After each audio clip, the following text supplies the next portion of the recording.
But in the Tantra worldview, everything's already sacred. There's nothing you need to do. There's nothing you need to be. You just need to relax into getting the blinders off your eyes that make you think that the world is not sacred, or that you're not sacred, or that the people you're meeting, that there's anything wrong with them. So mostly we go into the dating world in this other point of view, which is this person's wrong, I'm wrong, everybody's wrong, the dating process is wrong. And in Tantra, we were meeting each other with, and what we're going to practice in this 2 hours is everybody's right. Everybody's right. You may not be right for me, but you're still right. And from that, we look for love by being loving. Because what I discovered is the whole process is wrong. We're looking for love by being unloving. We're going to have an exercise where you're going to talk.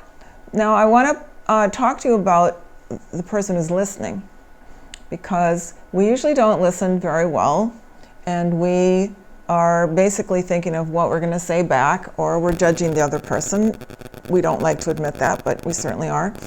And what we're going to do is practice a real deep, rich receiving, which means we are, in our bodies, open, really receiving what the other person's saying. We're not saying anything back.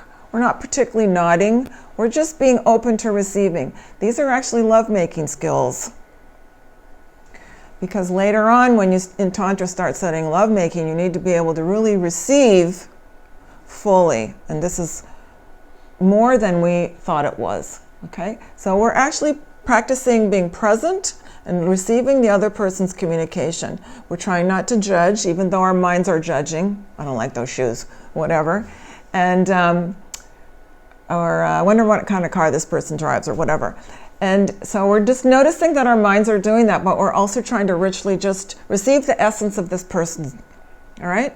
And the person who's speaking, you're trying to stay in your body. Both of you are, if you can, keep that bodily awareness and share. You know what? I started using dating as part of my spiritual path. I used it to improve my ability to sit with another person, just being present, without my mind judging, really receiving them, really, when it was my turn to speak, really speaking as truthfully as the situation seemed to warrant.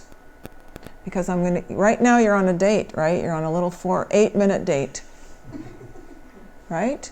And this can be full and rich and wonderful, or I can be sitting and judging you and looking at my watch when I can leave, which was what I found most dating to be, until I decided this can be part of my tantric spiritual path.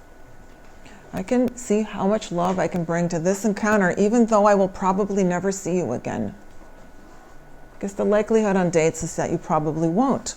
This probably won't be the jackpot. But how present can I be?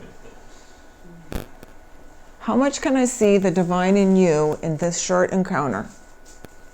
How can I use dating to increase the amount of love in the world in just this moment, instead of acting unlovingly as I'm supposed to by going down a checklist of all the things you don't need? How can I be present with you as a wonderful human being, and we can have this date encounter and then move away from each other without anybody having to have their feelings hurt? That's called the friendly attitude to the world. So